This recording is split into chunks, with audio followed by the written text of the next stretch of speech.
You're trying to build a $10 million business. Being a manager will cost you your goal. Because so many people in any industry, they do it the same. You've got money, which is a tool, but you refuse to use it in case you lose it. But what you don't understand, folks, is you can't make money being the lowest guy in the room. Don't be the second. You work at the top. The only way you can work at the top is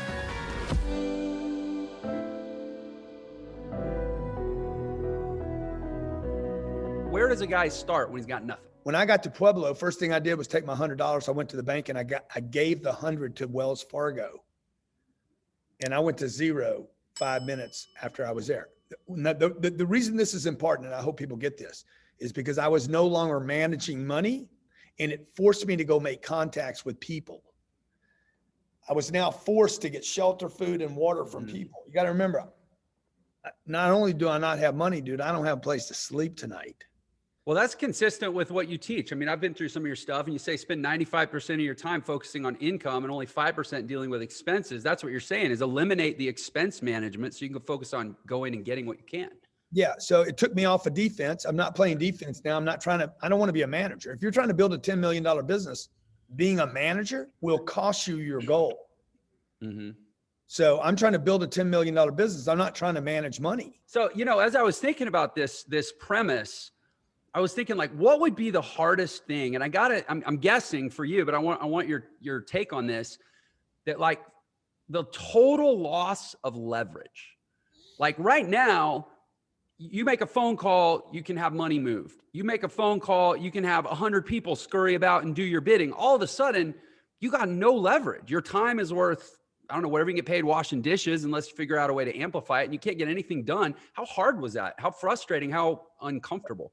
Well, if you got a $10 million target, you're not going to wash dishes because you just can't wash enough dishes. So where do you go to, or go ahead. Sorry. The goal put a lot of things out of play. Right. The goal, when you do the math on, this is why most people don't actually understand the 10X rule, but when you take a goal that's whatever it is, right? You're making 80 grand. You're like, okay, my new goal is going to be 800 grand a year. And you can't even make 80. Like you're having trouble making 80. I get it. You can't save any money. You don't have enough time. You got 2 kids. You're fighting with your spouse, and you're like, how am I going to go from 80 to 800?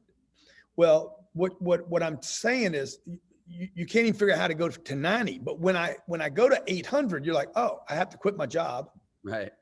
I'd have to borrow money. I can't borrow money in this position because I don't have a name. I'm an alias. I don't exist. But it took dishwashing. See, unfortunately, most people don't take their choices out, right? I eliminated all the stuff.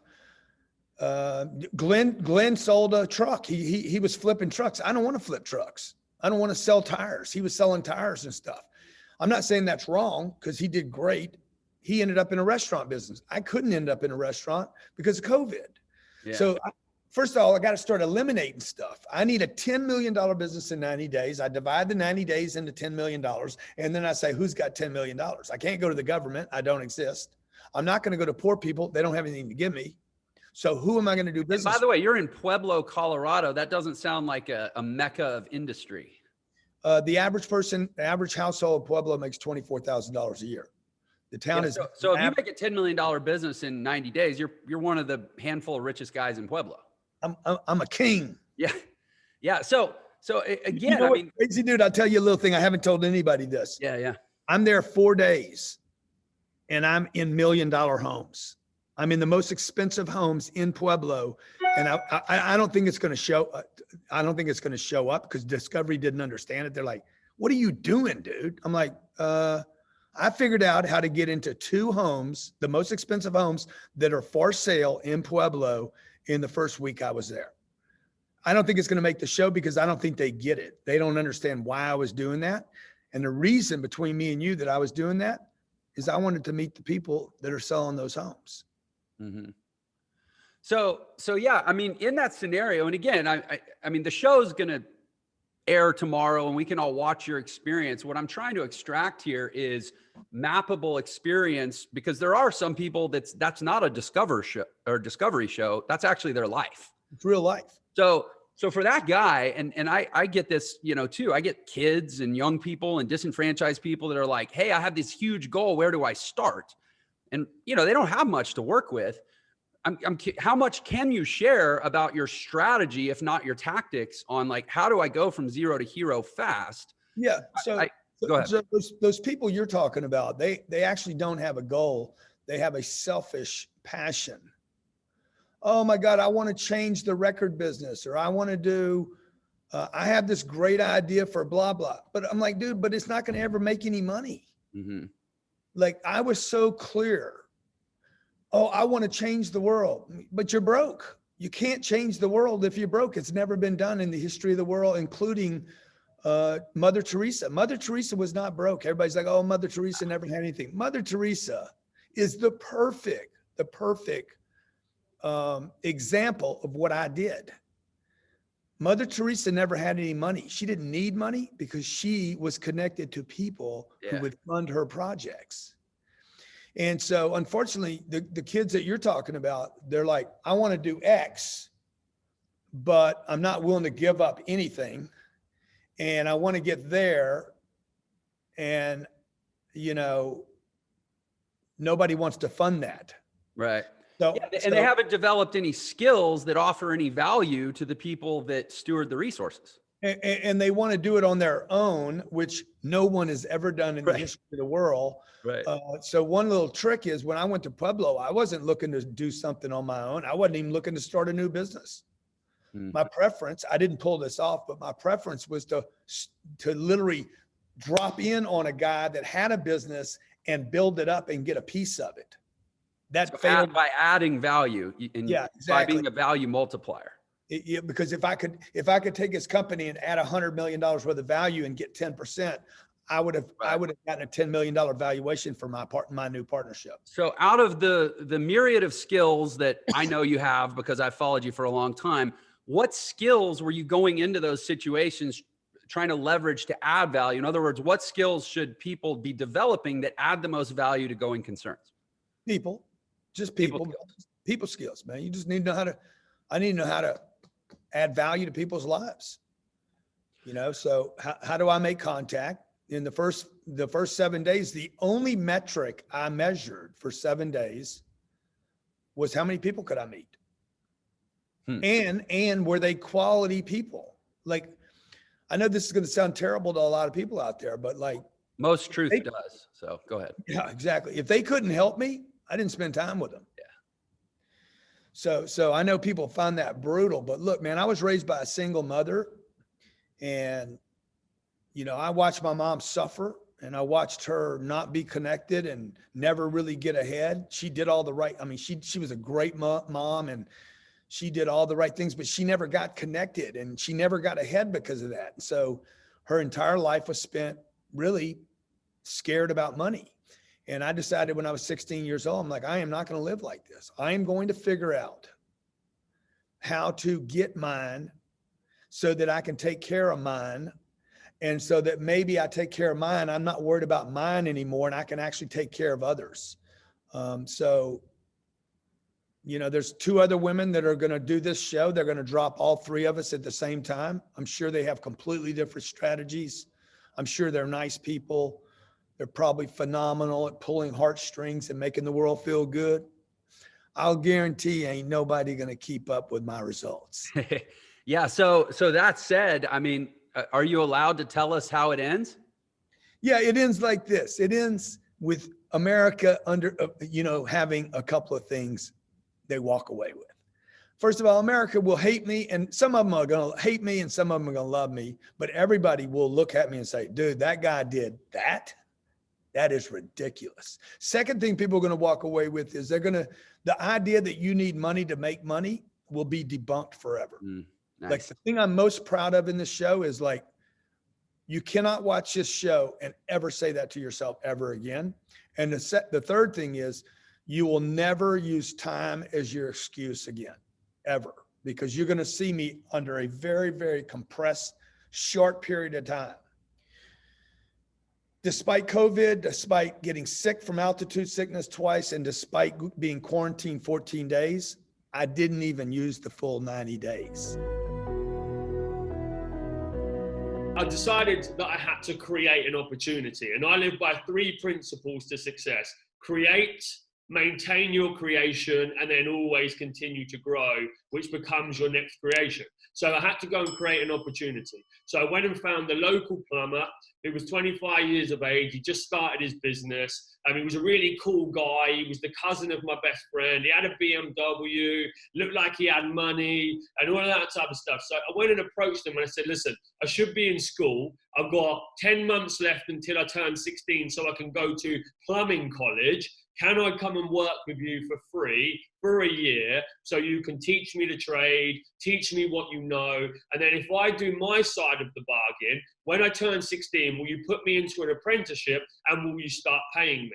So I basically went to work for a year for free. I became, the perfect employee. I was nothing like I was at school. I turned up on time. I wore my uniform. I did good work. I was respectful to the customers. And then he took his end of the bargain and started paying me when I went to college, and kind of, plumbing and the trade, because I come from grassroots entry into construction industry, the apprenticeship all the way up to running a national company in the same trade. But, that's really what happened, and that was my platform then to springboard the rest of my career. And I think, once again, if there are any young people listening to this, or any people that want to do a job but they don't have the skills yet, in a very competitive economy or environment, if you don't necessarily have anything to offer in terms of, immediate skills or experience in the role, then go and commit some of your time for free. Show them how hard you're willing to work and then get the reward back from it. But too many are entitled that they should have it immediately. You shouldn't have anything. You should work for it. Now, I'm not recommending everyone goes and works for free for a long, long time. And if you've got family and you've got commitments and so on, you're probably saying, Joe, I can't do that. But the reality is, if you can find a way to allocate some time to it, then it does make you stand out to gain that experience, which then in exchange gives you the job that you want. Yeah. I think what you're saying, everybody's got their particulars of their life and they have to figure out how to make things work. But the principle that you're alluding to is, if you want to get value, first give value. Yeah, 100%. That's universal. I don't care if you're trying to woo a woman or, earn a job or get a promotion or, get a loan from a bank. Like, when you can show the world that you have value. And I think, let me nuance this a little bit. I think I get a lot of people asking me questions around how to raise money. And that's something that you've done obviously really well. You've done it multiple times. And what I always say is, there's a lot of misconception around, I guess I would use the term rich people, but in general, there's a lot of misconception around people that hold opportunities that you're trying to access. The number one thing in my experience that really successful, affluent, keepers of opportunity type people, the number one thing that they're looking for is drive. If they see that you have real drive and a willingness to learn and a willingness to show up every day and a willingness to get your ass kicked as you go through, you take your lumps and you pay your dues, they'll invest in that. I agree 100%. And it's seeing that passion within that person, because most of those people, as you say, that are now wealthy and now are the keepers of opportunity, were once that same person that was trying to get that opportunity and climb their way up the ladder, so they can resonate with, that hungry individual that wants to, give his all to get to the top. And I think that's a very, very good point for a lot of people. A lot of the businesses I work with, as you've said, they say, well, I should be getting this price for my services. And, the customer always wants cheaper. So, rather than being a branded plumber where you've got a branded van and uniform, you've been doing it for 15 years, and then they're choosing the white van man who doesn't have branding and so on. What value are you showing the customer that you are a different level to him? If you want to make more money, you've got to do more, but they're not prepared to do more because they feel entitled. So we're always pushing, what is your value added proposition? Value first, then you get the reward. look at, because so many people in any industry, they do it the same. Like you look at 90% of businesses, they get in, they start, they go after the same customer, they offer the same services, they charge the same prices. It is literally so standard. And the easiest way to get ahead in anything is to do what the competition won't do. If that's in business, that's in a job interview, that's in a promotion, that isn't the guy standing at the bar trying to pull the best looking lady. Do what the other guys aren't doing, and then you've got a shot to stand out from the crowd. But once again, a lot of people aren't prepared to do anything different. They're just following the same trend. And it's easy to stand out. You don't have to reinvent the wheel. You just have to modify the wheel. And if you modify the wheel, then it looks like you've reinvented it in 95% of cases. Yeah, well, and it's, you know, it's, I think it goes to like a very deep human psychology where, you know, I'm a pretty big advocate of a school of psychology called Adlerian School. And it basically teaches there's 3 core drivers of human personality. One is belonging, like we want to belong. And the next is we want to be unique. And the third is we want to have meaning and purpose. And this framework has been expanded on by a lot of people. Like Tony Robbins has his 6 needs of personality that are basically a reworking of this. You know, it's kind of become the predominant psychological theory of the 21st century. But that number 1 is the need to belong. And I think that absolutely cripples a lot of entrepreneurs because there's just there's this instinctual bias around being different. When in reality, because then we won't belong, we'll be out on our own. The tallest nail gets the hammer, right? But in reality, your value, your business proposition, your profitability, your ability to get ahead in a very competitive market is totally about being unique and different. And yet that's the thing people are most afraid to try. 100, you know, and it's a lonely journey. You'll know, and I know that you go out on your own, you enter into the space, you know, you're going into no man's land where not many people are prepared to go, you know, and there's a lot of pain, suffering, anxiety, late nights in that, but also at the same time, that's what you have to love. You know, that goes back to having that passion and loving what you do. You know, I much prefer now, I've become tuned that I have to have that isolation. And if I am too conformist, I can't stand to be in that environment any longer.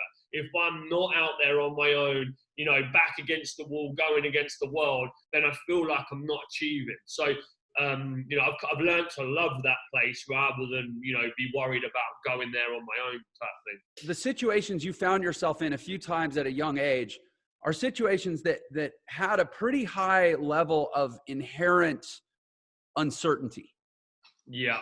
And a lot of human beings, when they find themselves in a very uncertain position, what they do is they snap back wherever they can go towards certainty. But you went the other way. And I think that was because of, you know, that unwavering self-belief, that self-confidence. Like when you commit, you've committed. Like if I'm going to go and start a business, there is no way that I'm not going to make it work. Unless it's completely out of my hands, I'm confident that I can go into the marketplace and I can generate new customers. I can generate revenue opportunities. I can sell. I can, you know, and look, I think that when you're an entrepreneur and you're going in, like it's not all risk. Like I was starting a plumbing business. Plumbing businesses work. There's lots of plumbing businesses, right? It's not a huge gamble. I'm not going off to go and create a new technology that no one's ever done before, and I'm going to do 10 years of startup and investment rounds, and I'm going to bootstrap it. I'm going into a pretty safe market, right? There's plumbing businesses everywhere. So I think you've got to ask, and also, you know, to counter that, I had a trade. I was a gas engineer. I had a skill. If my business didn't work, I would fall back and go back to my 50 grand a year job quite easily. But at the same time, that was never an option because failure is not an option. And it's just, if you fail, you pivot. And, you know, so like, it's not an option to go back. It's always moving forward or change direction, but it's always a forward direction. So, you know, I think to anybody that is worried, like measure the risk versus the reward. Some things aren't a risk. You know, they're just like, if you're going to go and start a hairdressing business or a digital marketing company or a plumbing business, or, you know, you're going to go into anything like that, you know that there's already trade in the space. There's already a market for it. There's already a consumer. So you've just got to make sure your services are as good as the rest and better, and you will be able to disrupt the market.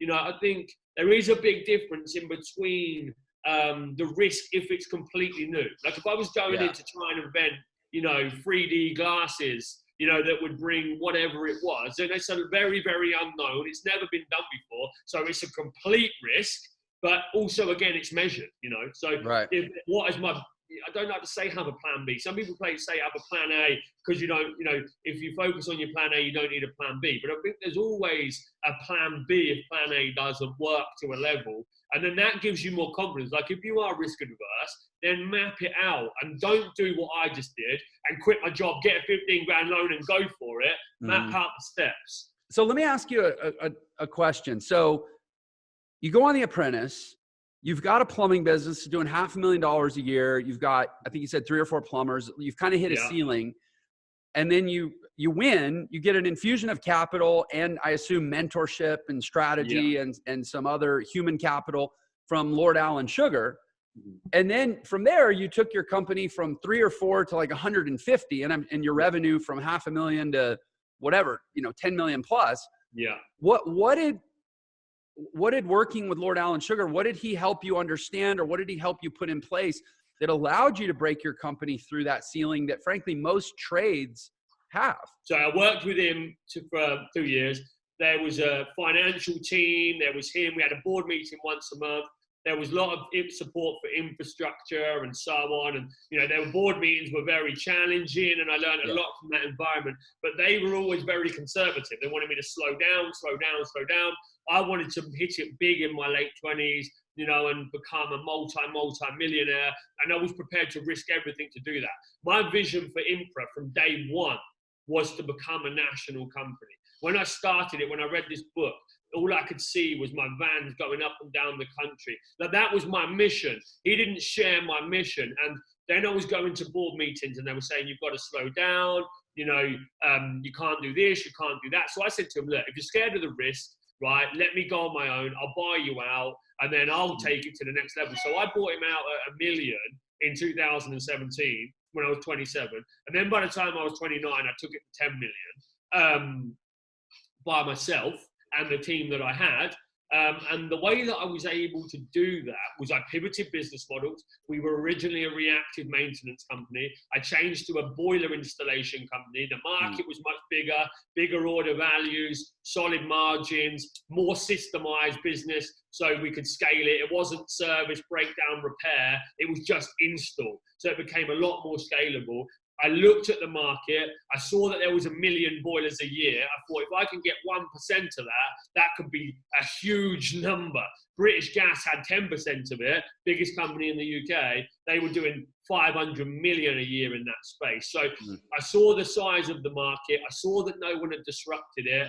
And I saw that if I could go in there, do what the competition won't do and add value in a way that 95% of because plumbers sell like plumbers. I've always naturally been good at sales and I understand how to add value. I understand how to position your product as number one and how to use what the competition have done, take the good bits, remove the bad bits and build the alpha package. And then I built an insane sales team that was in every major city in the UK. And we basically worked 100 hours a week for 3 years straight and we achieved it. And got to that level. And I built the largest independent boiler installation company in the UK by the time I was 29.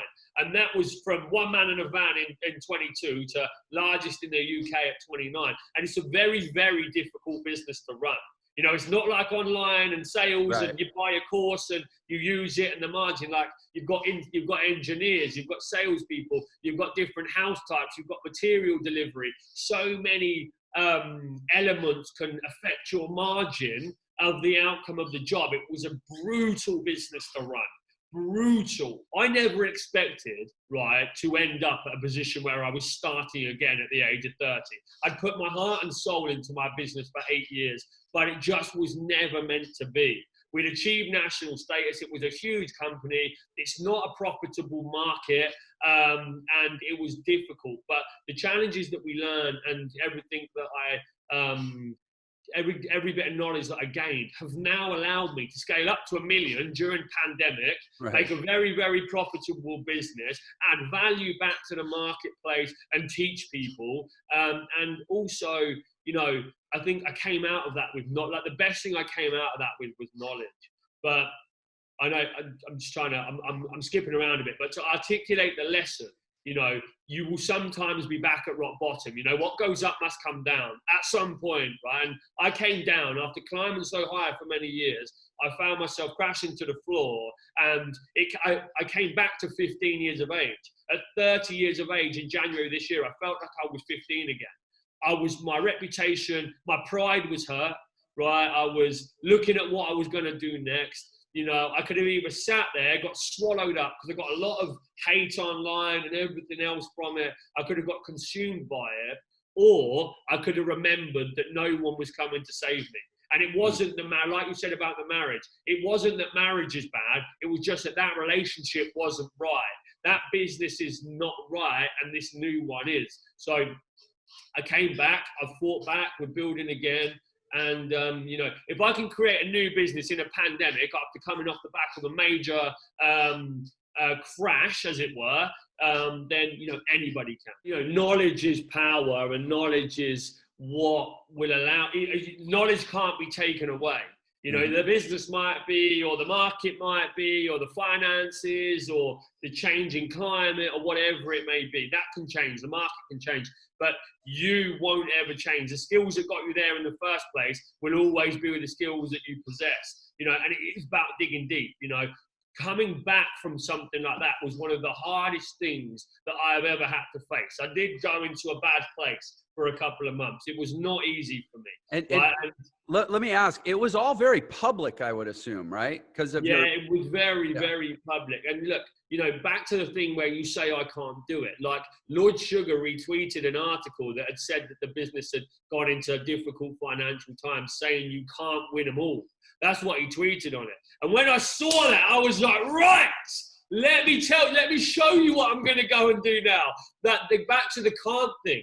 That was the best bit of motivation that anybody could have given me. At the point that I saw that, I was in a bit of a lull. I was feeling sorry for myself. And then I saw that and I was like, yes, that is exactly what I need to climb my way out of hell right now and get back in the game.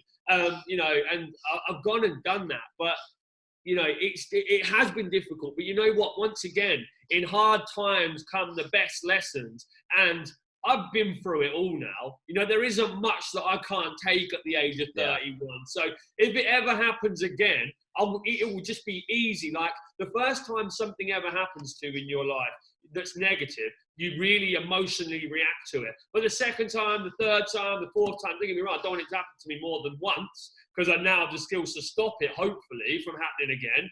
Or I do have the skills because I know what the pitfalls are. I know what to look for. I know what can happen. So, you know, you get the skills, and then you can make sure that you avoid it.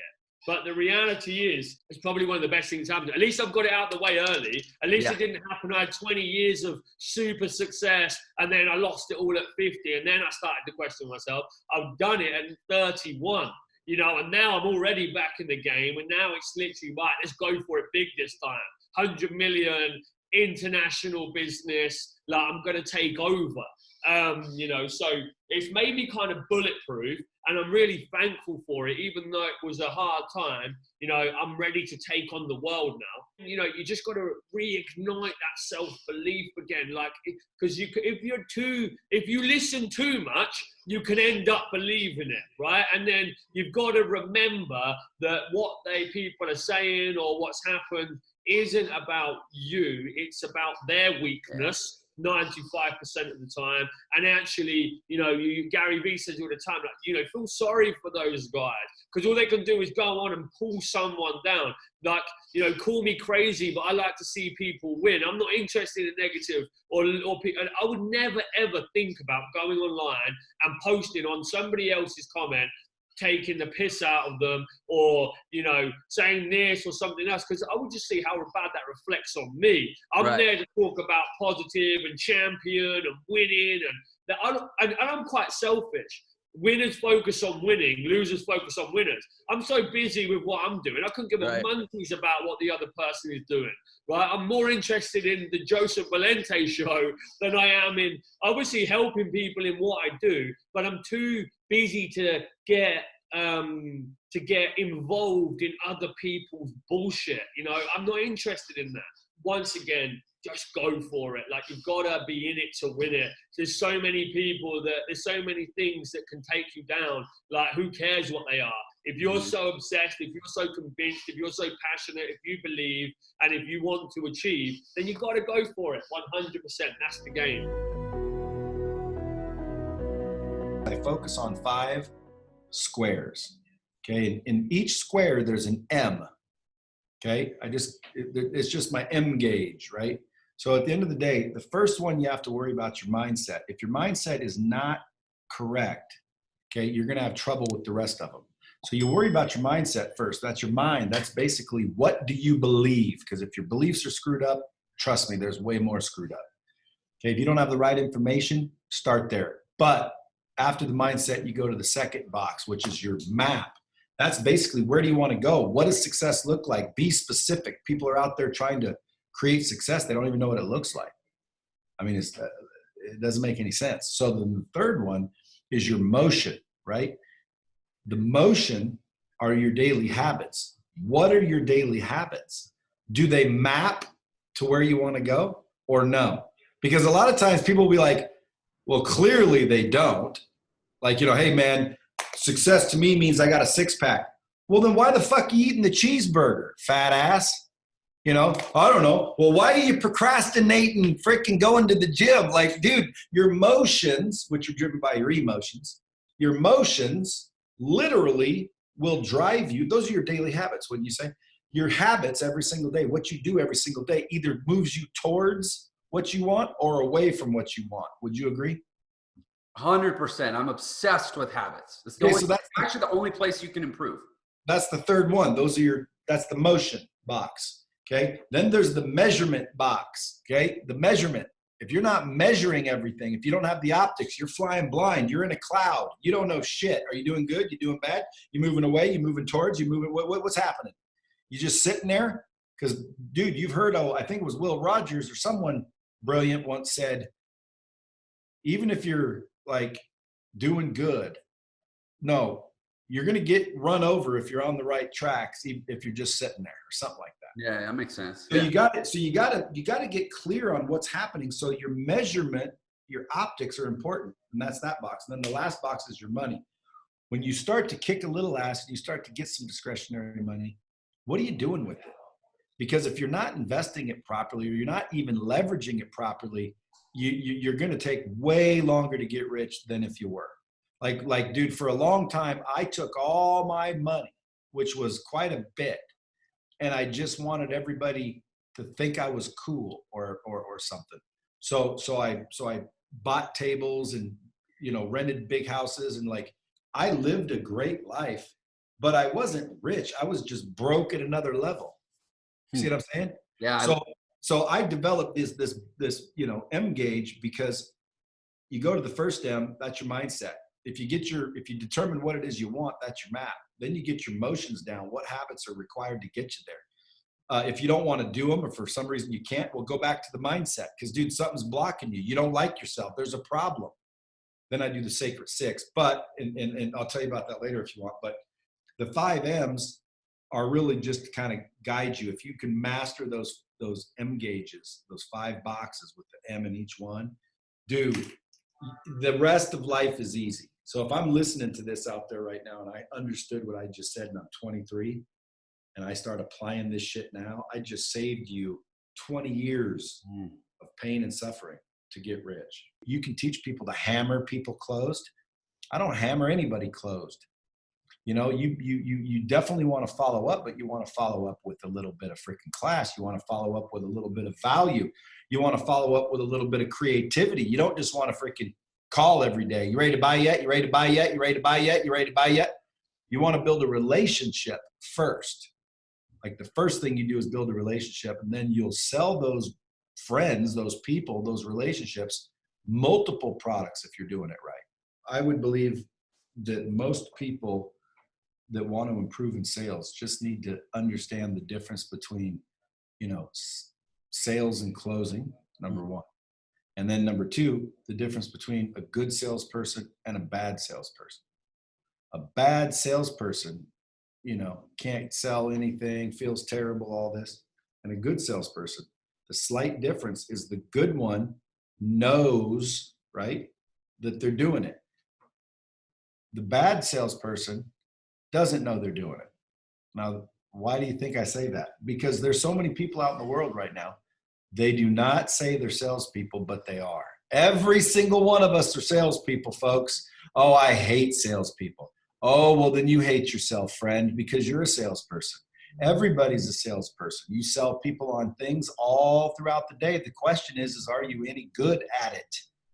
And if you can just get good at it, okay, life turns out a lot better.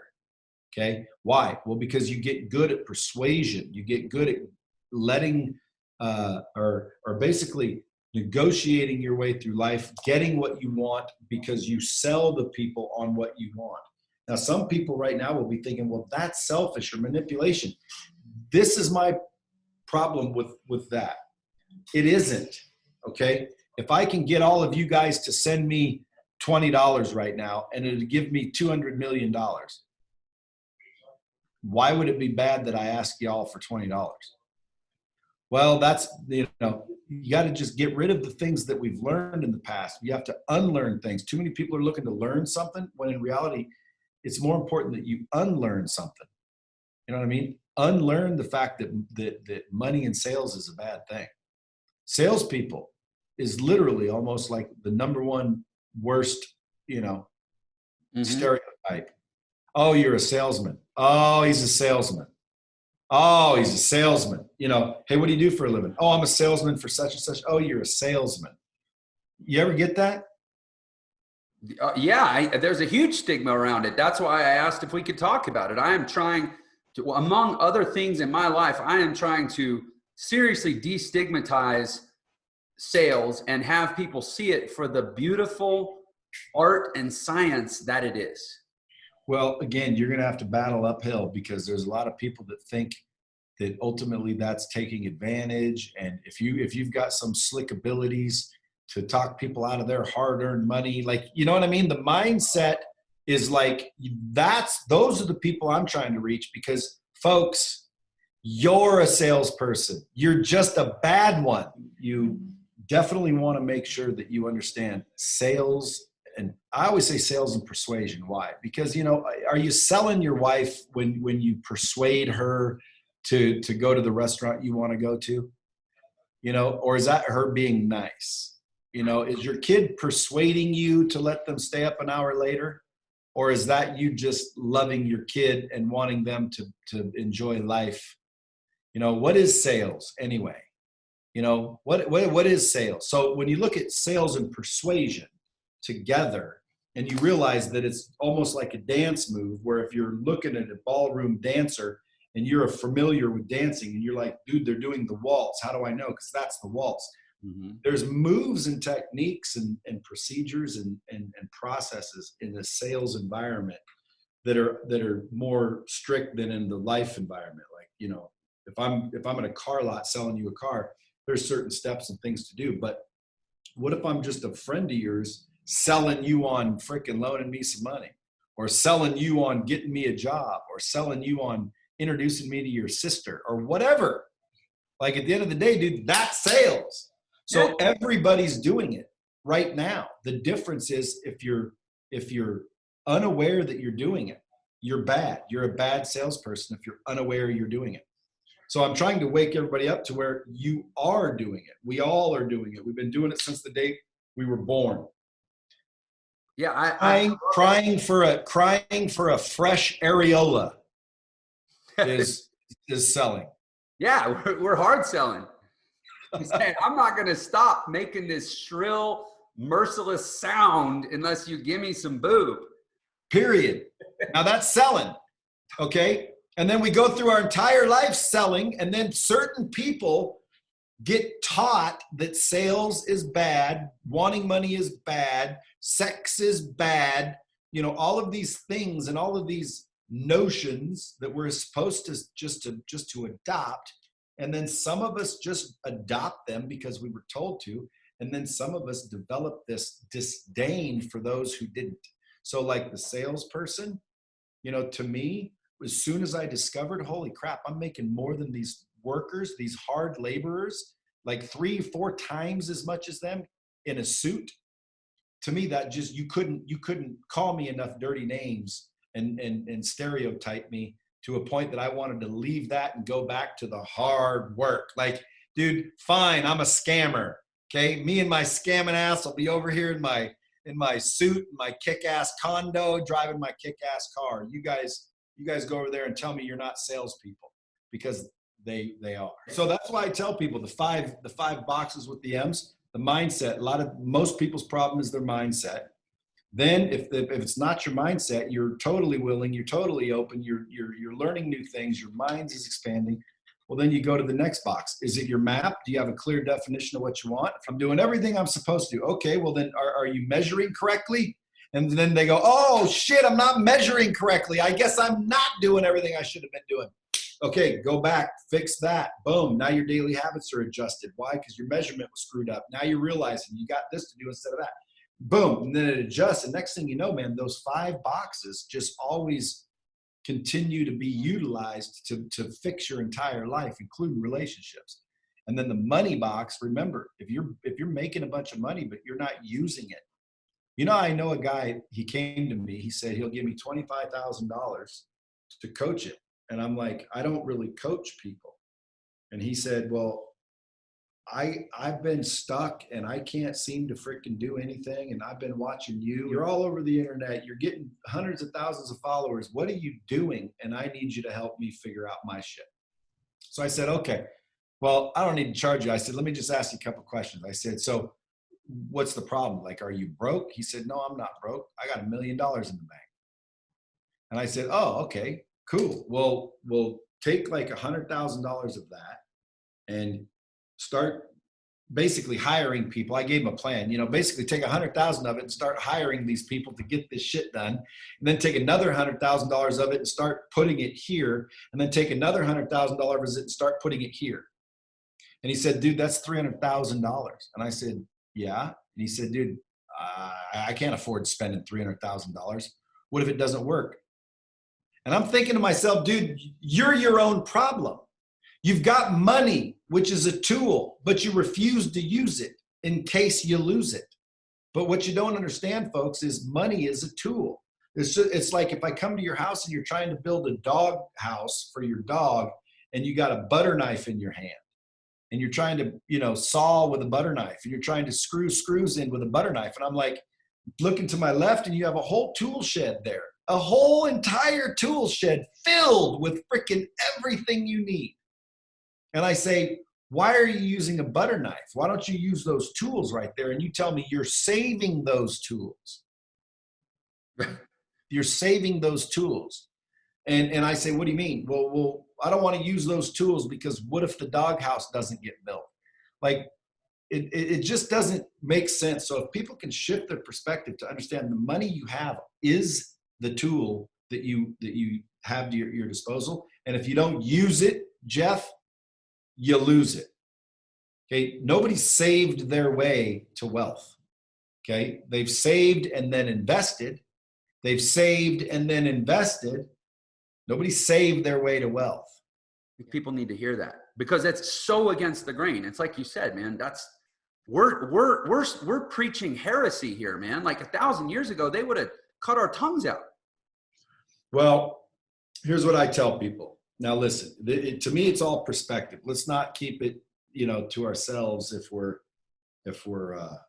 in possession of some secret, right? So I'm going to give you this big secret. It's rocket science. Right? Millionaire Secrets. That's the show, man. Please share. Okay, so I'm going to give you these secrets. These are secrets that nobody knows. Hey, sorry for the interruption. I just wanted to let you know you can get a free copy of my book, The Millionaire Shortcut, which shows you the fastest way to become a millionaire in the new economy.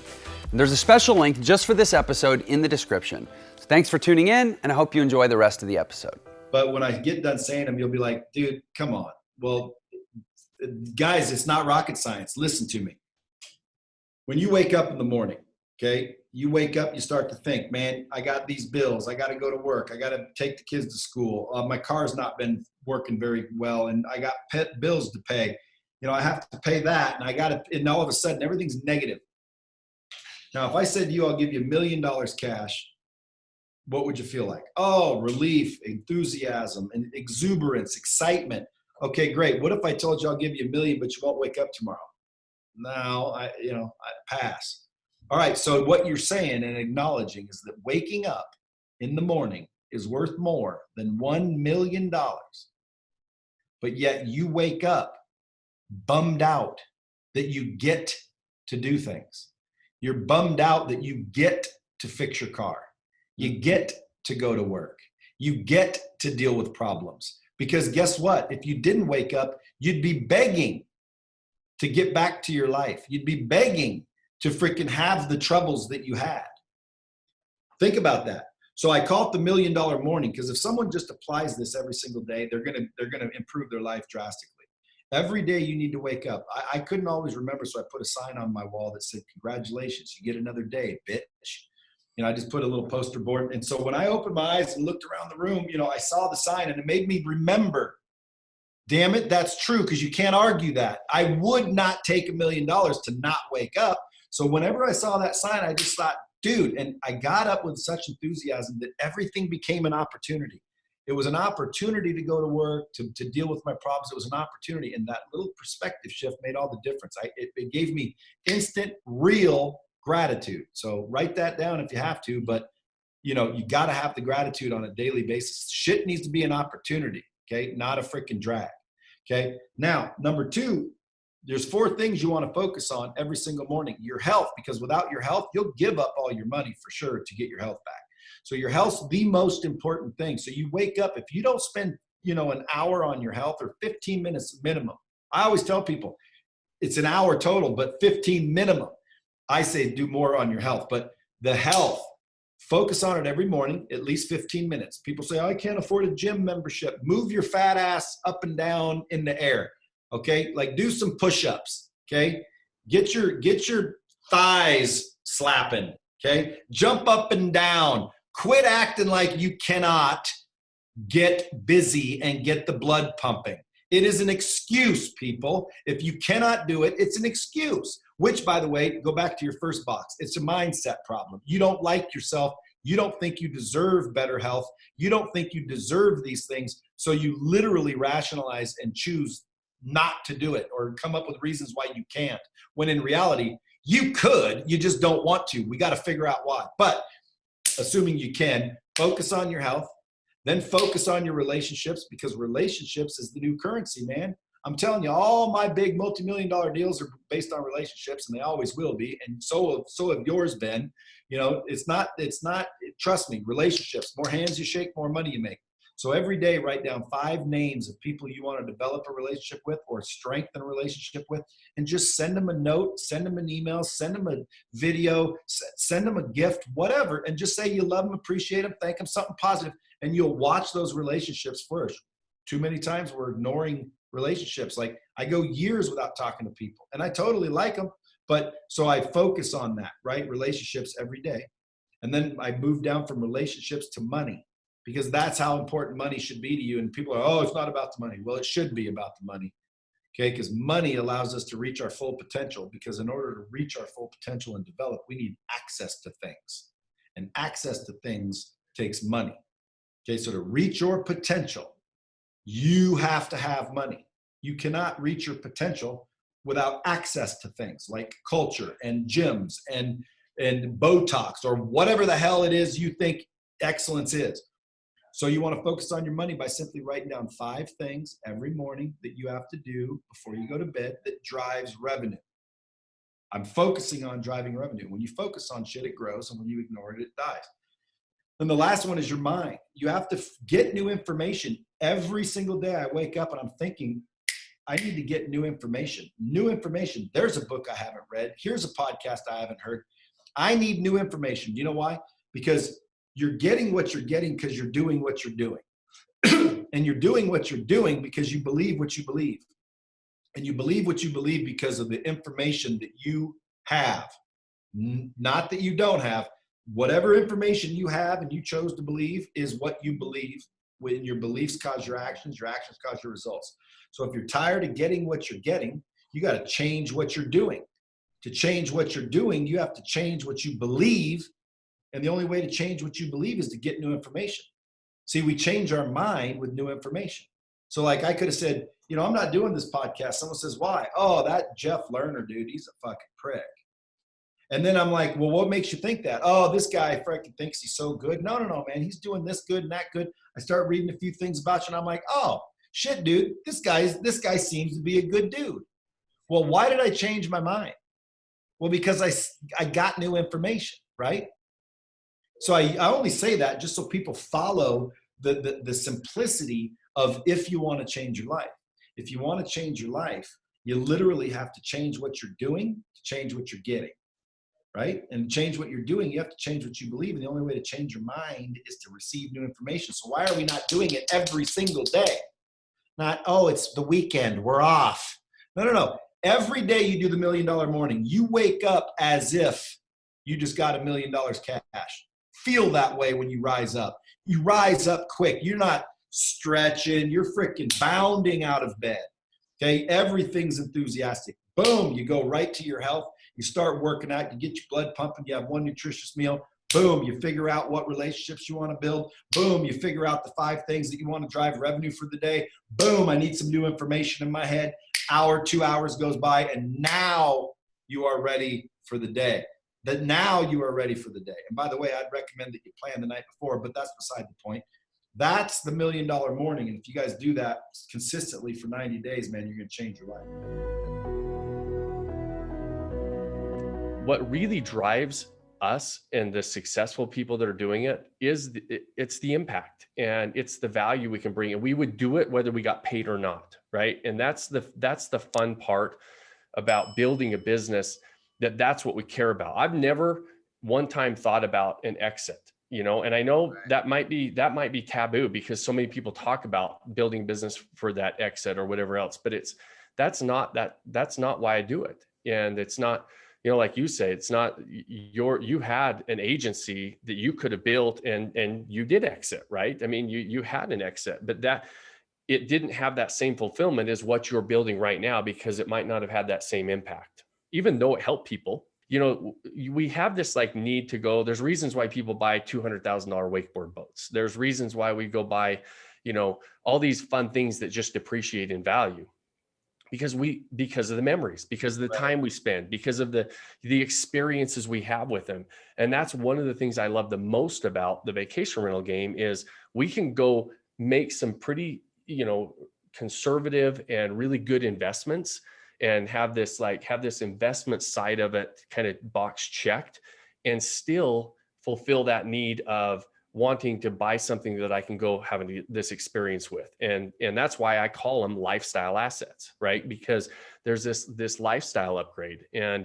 But you know, when you say, you know, kind of sell me on it, that's one thing that we don't ever really try to do. We try to, you know, the way we sell you on it is, like you said, we have a conversation. We see if you feel like you resonate with our view of the world. And if you do, most of the time people are like, hey, Shawn, there's not a lot of people that talk about buying a property. It's boring. It's the fundamentals are boring, right? You know, going through that acquisition phase, it's not something that's fun, but talking about the end game, the marketing piece and how you make money with it and how to do that, that's fun. So a lot of people talk about that last piece of the puzzle.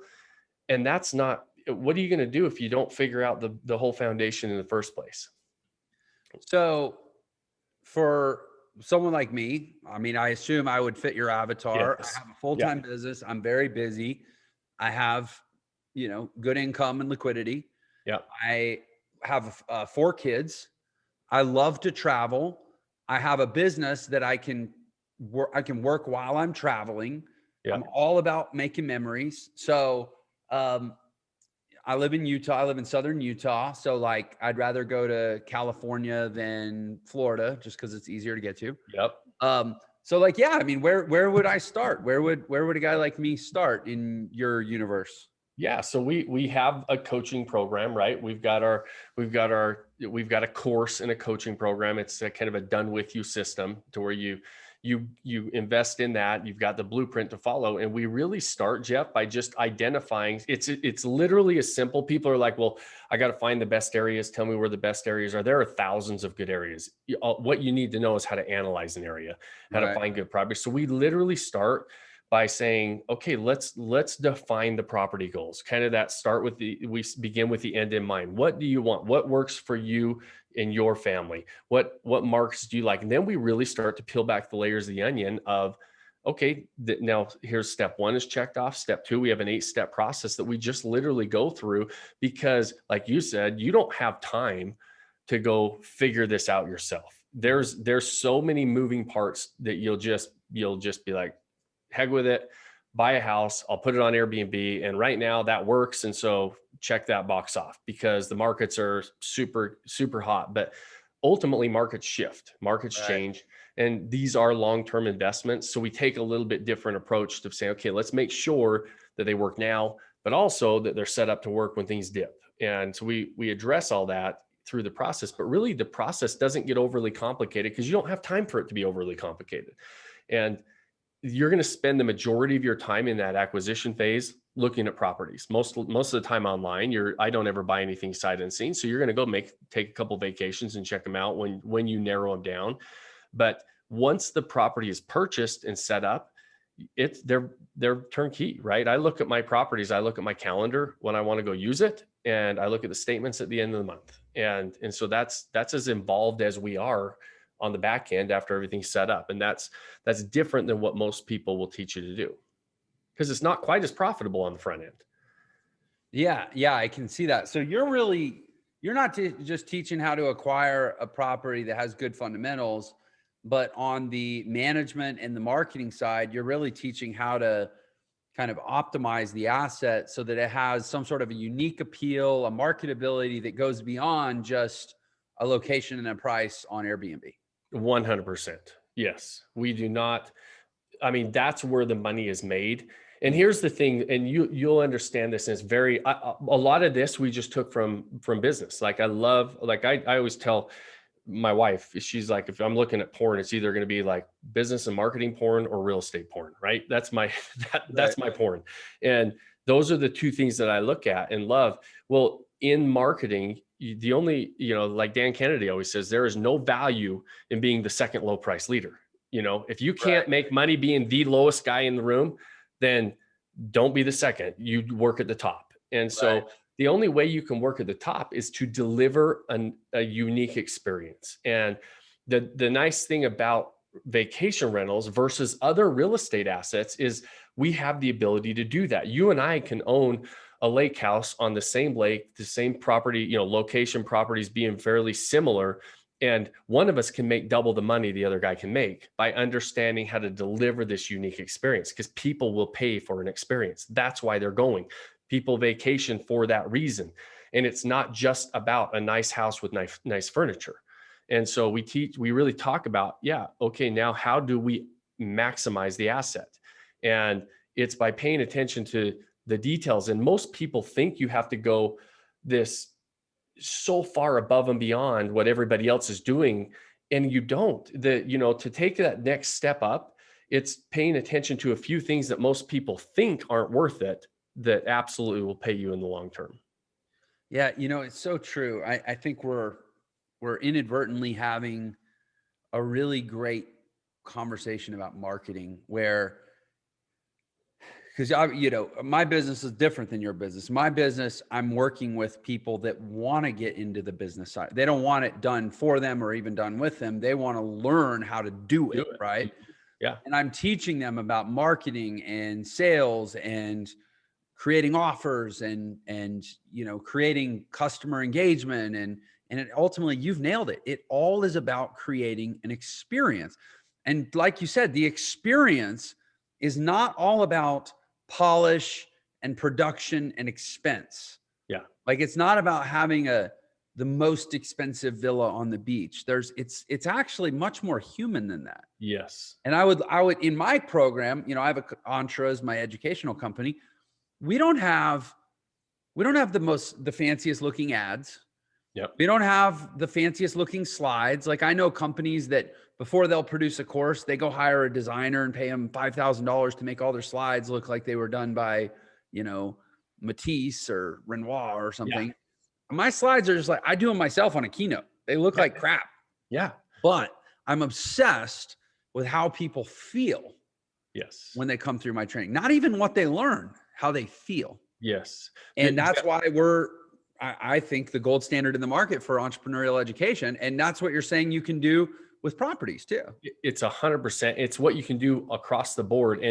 And people need to pause and rewind and re-listen to that, because that is how you grow. That is how you build something. And like our training company, right? I don't even have a website up until today, because I was coming on your show and I was like, shit, somebody's going to look my website up. And all I literally for a year, I've had an opt-in page that looks like my 9-year-old put it together. And we've made well over 7 figures from that one opt-in page. Right.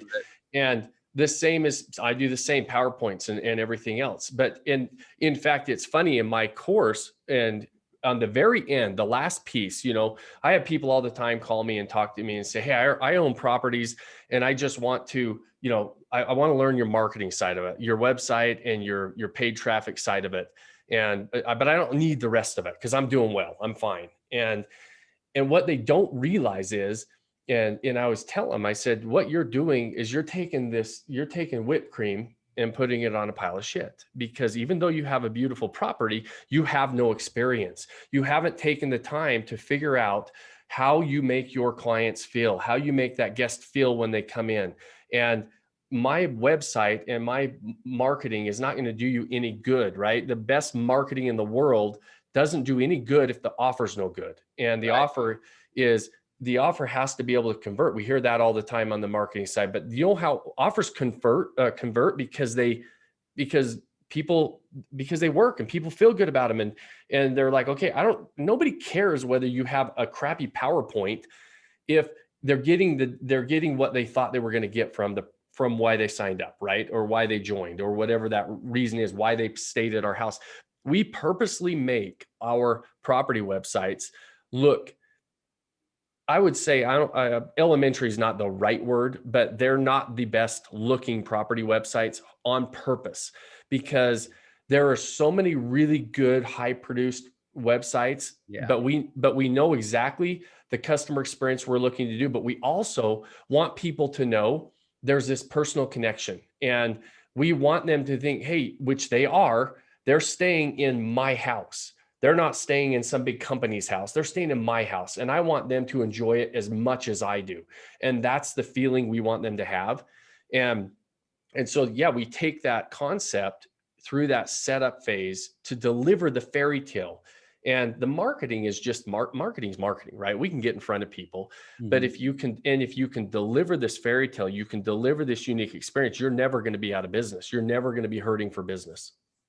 Yeah. And it's interesting you say that. The word that we use internally is like, it needs to look a little bit amateur. Yes. It can't be too professional. And it's actually hard. This is a challenge you run into. I mean, and I don't think if everybody listening, if you only take one thing from this episode, and it's this whole notion of like, don't be too worried about being too professional, because you might actually be doing more harm than good. Yep. Our challenge that we're having is my business is getting to the point, the scale, where it's kind of like, it feels like a disconnect to not be more professional. Yep. But we're trying to figure out how to be more professional without hurting ourselves. Yeah. We haven't cracked it yet. It's like, I go back and forth with ad managers on the content side, everybody that's responsible for putting our materials out to market. And we're constantly like, well, we screwed that up. Let's just go back to amateur, because like conversions tanked when we made it look better. It's just funny. And maybe it's probably always been an aspect of business. People, humans connect to humans and they want to feel human. But I feel like it's especially strong on the internet, where intrinsically trust is lower. So Yeah. the connection has to be higher. Yeah. And I think you're exactly right. That connection is that you have to be able to connect, and you connect when people can relate, right? And that's why, like you say, it's got to be more amateur. We do that stuff on purpose, right? I get all these people like, oh, you don't even know how to put a calendar on your website and blah, blah, blah. I'm like, no, I know how to do that. Right.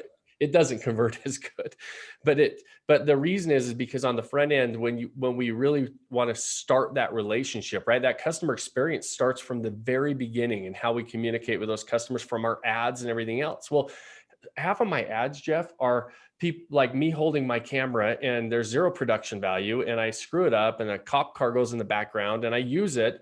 And I can't tell you how many of my clients are like, Shawn, we really like, that's when we felt like we knew you. Like we feel like you're just this guy that's out there. And it's not that I'm trying not to be professional.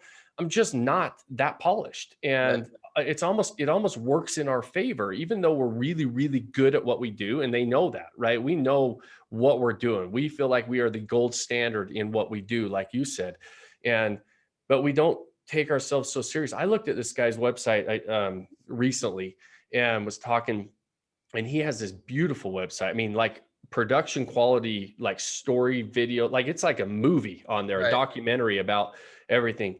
And he told me the revenue he's making, and I'm like, holy crap, he's not making any money. He's literally making like $5,000 a month with his stuff. And I'm like, but I think he's trying, sometimes we have the tendency to try too hard, right? Instead of just saying, hey, listen, what I need to do is connect with people. What I need to do is relate to people. And like to your point, you're to that point where I 100% understand exactly what you're saying is you're big enough now. You're like, it can hurt you if it looks too professional and polished, because you know how to do that. You can get that done in 5 seconds. In fact, it's actually getting harder not to do that for you. Yeah. Yeah. It's so true. And I mean, this is a show about you, not about me, but I think it's a universal thing for businesses to understand that, like, your business will never be better or bigger than your humanity. Yes. 100%. And I think about the vacation rental, my family, we still go to hotels sometimes, Vegas in particular, we go to hotels because you can't do Airbnbs in Vegas. Yeah. Also just because we like we have a favorite hotel there. But like when we go to California, which we do pretty regularly, we always stay in Airbnbs now. Yeah. And we went up to a northern Utah one last year. And I think about the ones that really stick out. It's the ones where you go in and there's a little binder that says like, hi, we're the McNallys. Welcome to our little slice of heaven. Yeah. And it tells the story about, like, we bought this 5 years ago. It was always a dream of ours to have a lake house, and we're so glad to share it with you. Help yourself to some of the ice cream in the freezer. We freshly stock it between every guest. Or like, there's always like these little, just really warm hearted things those are the ones that you're like, oh, that's so sweet. And you feel good that you like connected with these people, even though they weren't there. Yeah. And it's like in my world, the vacation rental world, right? We're teaching people that concept, and it's the exact same concept we do in every other business, right? These are universal principles of, now what drives our business is repeat customers and happy customers too, right?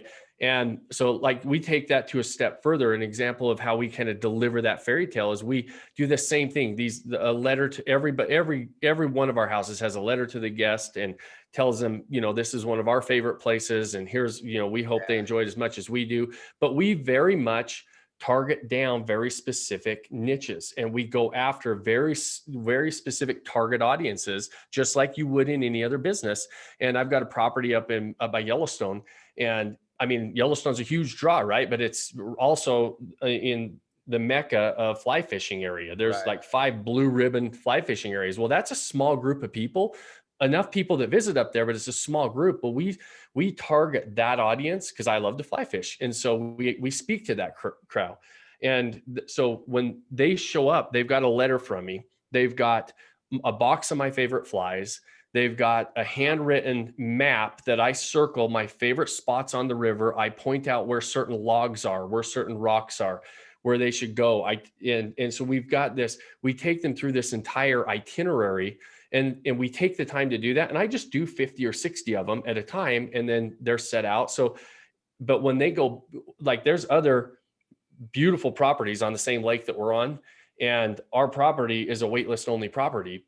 And they're up because people are like, dude, I stayed there and they feel like it's, light years ahead of everybody else's experience. But really, how much extra time did it take me to point out the things that I loved and write out those notes and give them some of my favorite flies for them when they checked in? And I mean, all those little things just make a huge difference. And it's the same with any business. We just take that and apply that to our vacation rentals. And that's how you stand out in crowded markets. So let me ask, I mean, for people who hear that and go, oh, that sounds like a lot of work. I mean, if you'll permit me to ask kind of a nosy question, how much time do you actually spend in a year creating those little welcome experiences just for that one property? Yeah. And if you'll permit me to ask, how much do you net, not gross, how much do you net per year from that one property? Yeah. So that property nets this last year is about 115,000.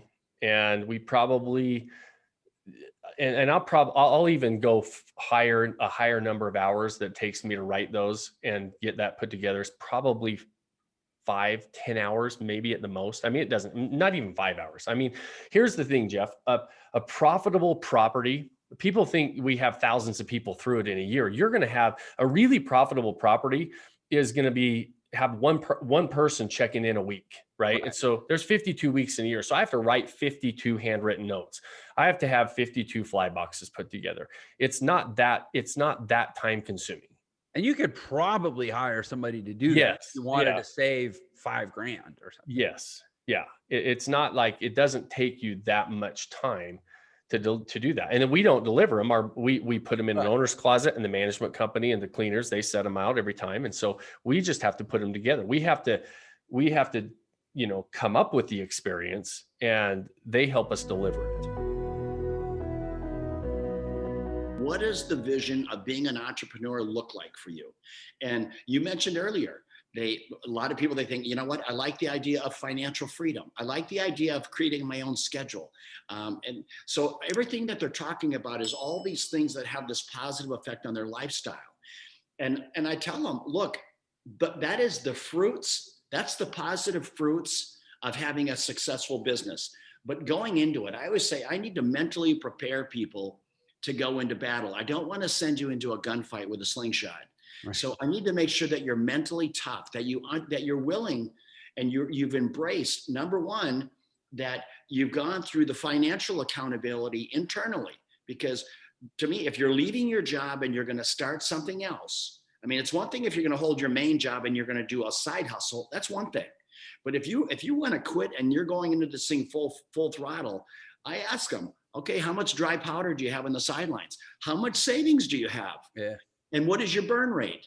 And literally, I end up going through their entire budget, because I say, look, you got to cut everything out, because you got to make sure that you have dry powder. You don't want to exacerbate the situation by the challenges of growing a business, because it's going to take a lot. It's going to take time, effort, discipline, accountability, sacrifice. Right. And there's just so many people that are just not mentally prepared for that. So get them in the right mindset, make sure they have plenty of dry powder, get their shoulders squared to the target, and then press forward with an intentional, meaningful path.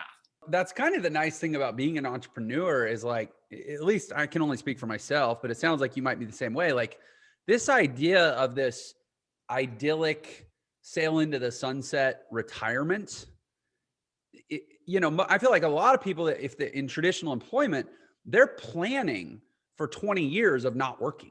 That's kind of the goal. Whereas us, like, I'd go in, I can't do 20 minutes without working. I go nuts. So there's no need to convert it into this passive vehicle. It's better to just keep growing it. And you know what, Jeff, that's a great point. I'm glad that you share that. And a lot of people don't understand that work can be fun. You can enjoy what you do. I genuinely enjoy, even the 30 years that I ran my company, I really loved going to work. I remember some weekends, I couldn't wait for Monday So I could get back in there and see the people and get right back and just fighting the good fight every day. So you know what? Find something that you love. And it's so cliche, but find something you love. You'll never work a day in your life. There's some truth to that. And doing something you love in a company that you own, I can tell you, I hope for every one of your listeners out there that you have an opportunity to experience that at some point in your life. I talk to people, not every day, but certainly weekly, people that feel like they're stuck. They feel like they're stuck in their life. They're stuck in their life. And that's a number of things bring people to that point. Sometimes it's relationships. Sometimes it's a relationship coupled with lack of cash flow. And then doing something that they don't like. I mean, you think about it. You're struggling in your relationship. You're in a job you don't like, and you don't have enough money to do anything. So you feel like, my gosh, what do I do? And I deal with a lot of people that get like that. And it takes courage to pivot. Okay. You can't just say, I'm going to get into business. Look, that sounds great, but that's not the answer. Okay. You don't just wake up one day and say, I'm going to be an entrepreneur. Well, okay, what do you want to do? You got to figure out what it is that's going to light that fire for yourself, that you're willing to get up every day early and go chase it down, right? And that you're going to put in the extra time and run out every ground ball, because that's what it takes to win. There's no easy money out there today. Every entrepreneur, I always say, if you're not failing, you're not trying hard enough, right? Yeah. Because that is part of winning, and all of the learning experience come from times of adversity, fighting through challenges. That's when you're really pressed. Anyone can run a company with the wind at your back, smooth sailing, easy peasy. Anyone can do that. But when you have some challenges, the dynamics within the marketplace change. Look at what's going on right now with COVID as an example. There's been a lot of companies that have had to reinvent themselves, and kudos to the vision, the CEO, whoever is the vision of the company, to have enough wherewithal to say, look, we don't know how long this is going to be, but if we stay down this path, it's not sustainable. We need to pivot. And there's been a lot of great companies that have been made along the way. And one of the things you said, you're talking about finding that thing that'll really like rev you up, fire you up to go run out the ground balls and do that work. I think the other thing that has to be said, coupled with that, is it has to be something that also equally, if not greater, fires up the market or some segment of the market. Being super excited about an idea in and of itself is not a sufficient reason to start a business. You have to know, what you need to be excited about is the fact that you know how to solve someone else's problem. Yeah. And that's a great point. And I talk to people constantly about that as well, saying, look, finding something that you love. Okay. And I'm just going to take something as basic as a coffee shop. Okay. Right. I want to open up a coffee shop. Well, if you're going to open up a coffee shop in Miami, I promise you there's one on every corner. Okay. So you have to be more than just coffee. So you can't just be another Me Too. So what are you going to do? Because you're dealing with some giants within that space. What are you going to do to be different? What are you going to do to make your place that place that I want to stop and have my coffee as opposed to rolling into Starbucks? Is it the vibe, the energy that I feel when I come in? And there's a lot of people that have done it really well. In fact, in Miami here, there are some really cute, quaint little coffee and tea shops. They have great bakeries in them. Great, cool vibe when you walk in, and it's a great place to go and have a meet with friends or have a small business meeting. It's the right vibe because it's not a revolving door. It's not like a Starbucks where they're just herding people through like cattle. So it's a little bit friendlier vibe, but without the vibe and the ambiance and the furniture and the layout, without that vibe, it wouldn't win. So they've done a great job of saying, look, I may be selling coffee, but I'm also selling an experience, and that's what you have to think about. Because some people think if they're getting into business, they have to think of something that's never been thought of before. That's really hard to do. Just take something that's there and say, how can I make that better? And that happens every day. It's never too late. This is important. At 40 years old, I started my company. I had the right product at the right time. Within 5 years of starting, I opened my first club in 2004. In 2009, I took my first bite of the apple. For any on your listeners out there, a bite of the apple is when you start a company and it's time to take some chips off the table. Yeah. I promise you, every one of you entrepreneurs out there, don't make the mistake of starting a business, riding it all the way to the crescendo, and then riding it like a toboggan down the other side. It happens every day. Don't be greedy. So along the way up, take some chips off the table, but make sure that it's going to be meaningful for you. So in 5 years of starting the company, my company was valued at $100 million. I sold 40% of my company for $47 million. That $47 million came to me. It went right into my personal checking account.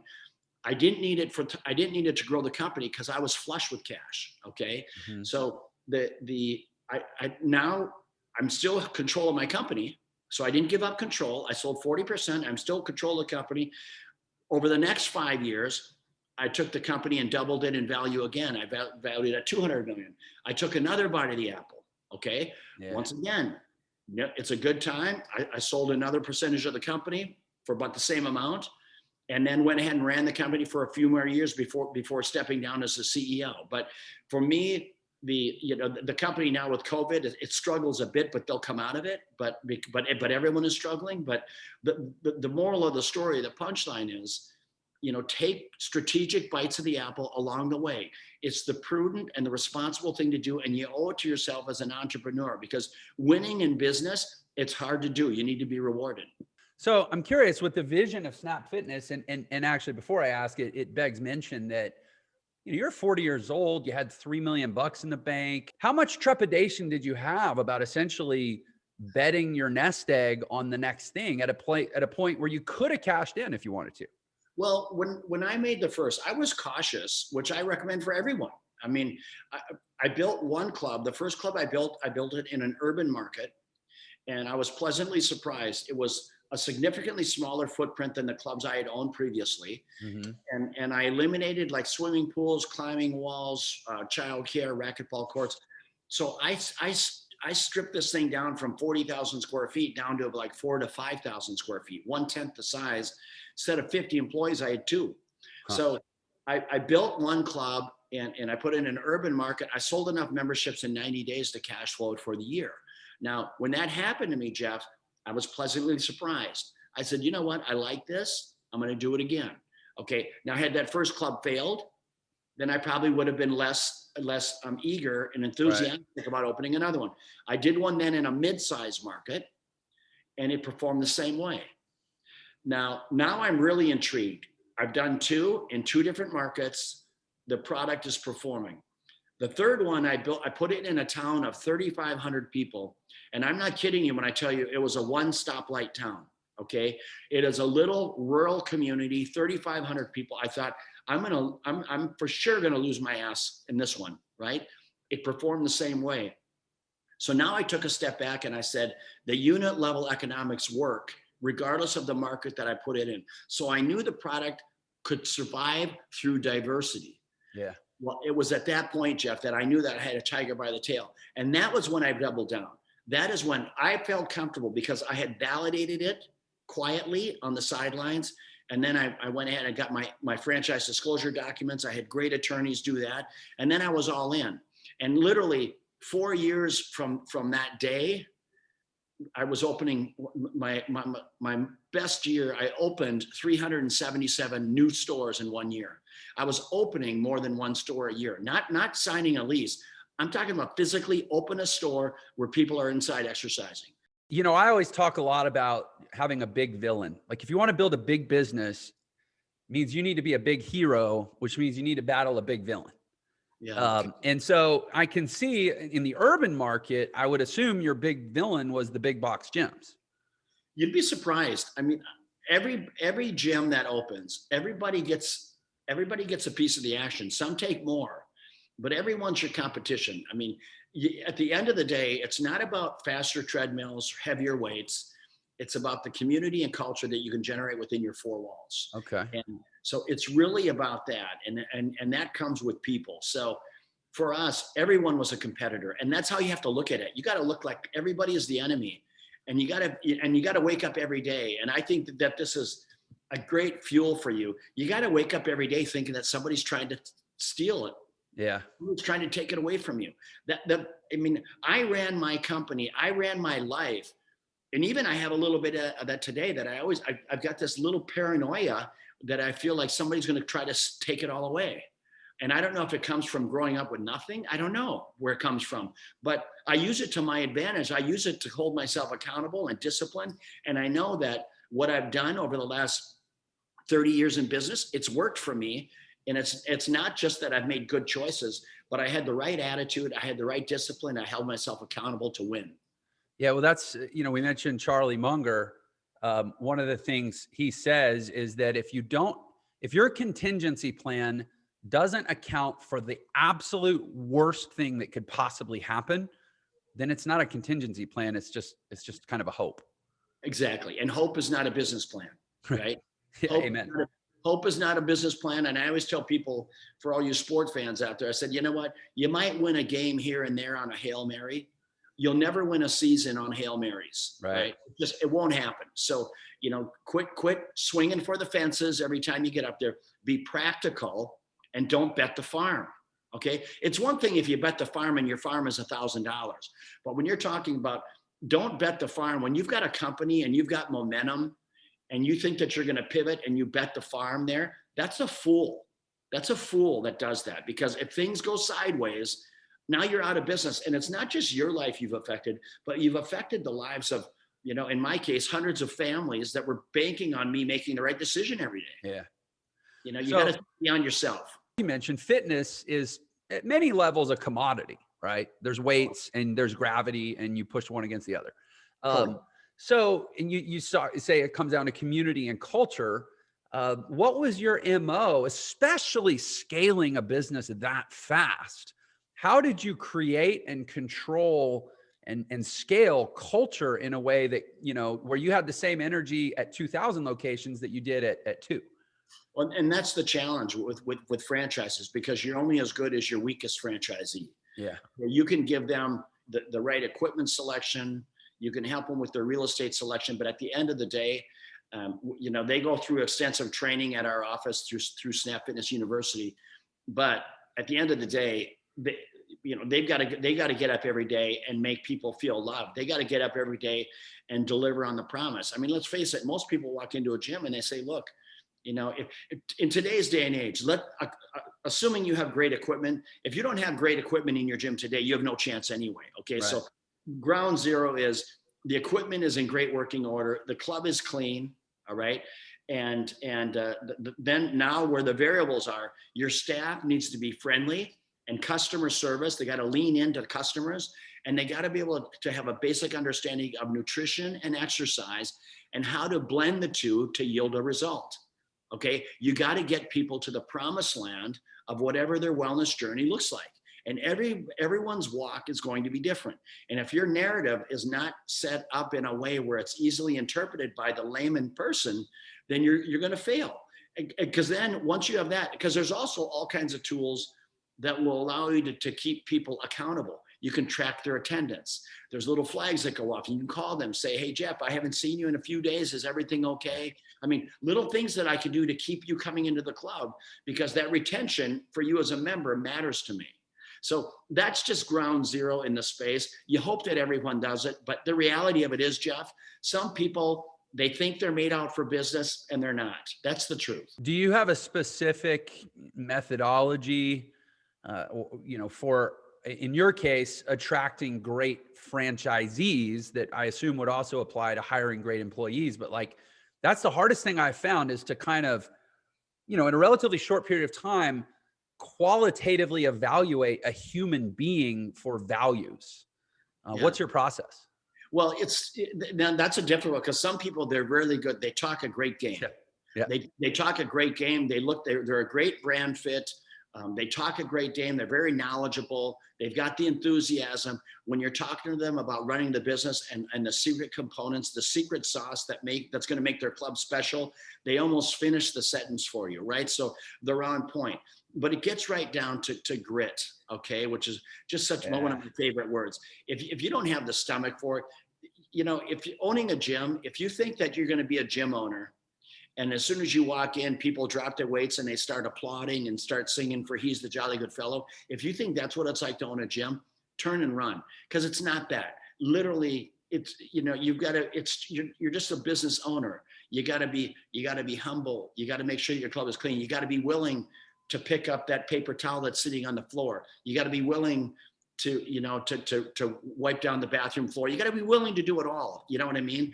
Because if at the end of the day, if you don't do it as the owner, nobody's gonna do it. So you wanna have people to fall in line with their roles and their responsibilities and be accountable for it. But if they don't, the alternative is not to get someone else. If you want great leadership, if you want people to walk on fire for you, you got to be willing to toe the line in any position within the company. I think it's safe to say it's a lot of work. You're always available. And that's one thing, owning a business, you got to be saying, I always told people, look, I'm available 7 days a week, 24 hours a day. Because when I would sell a master franchise to someone in India or Australia, I would let those people, they're paying me a lot of money to be able to fly my flag, my banner.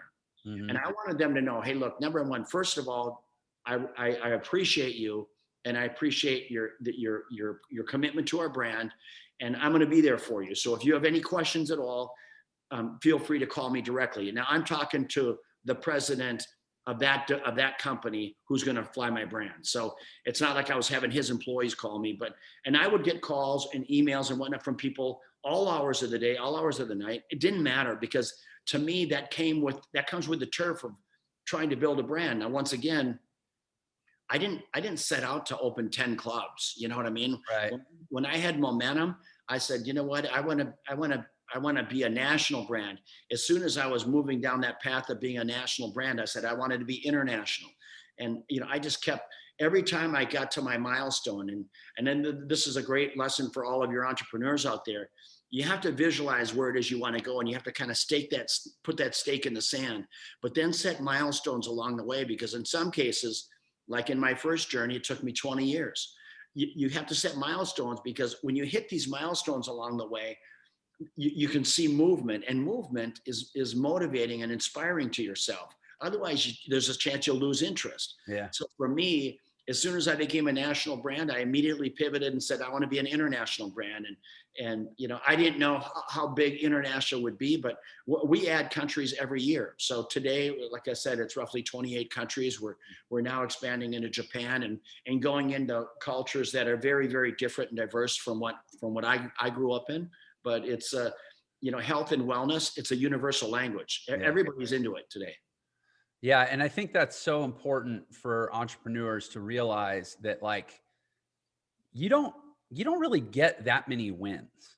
And when you get one, you got to see it all the way through. Like if you're winning, don't get bored.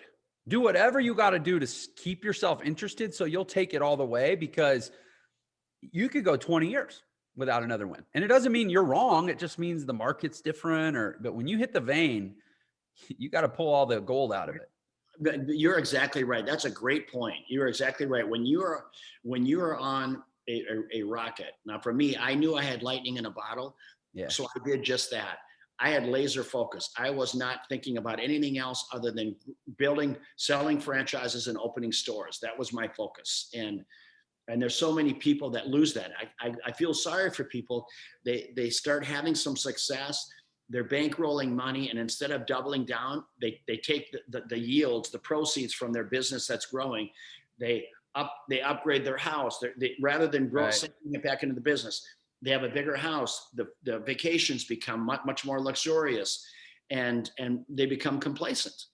And rather than just saying, look, I'm going to suck it up for the next 5 years and let's see how it goes. And then after 5 years, let's take a look and see. But I mean, if you're not careful, you wake up one year and you've got $5-10 million in the bank, and now you can put that to work for you, and that's going to be life-changing for you, right? Yeah. That passive income is going to make a difference in your life. If you loved that episode, then you're definitely going to love this one. Check it out. Everyone had given up on me. No one was coming to save me. If I wanted to change my life, if I wanted to go on to live my full potential, that I had to make that commitment. And that's exactly what I did.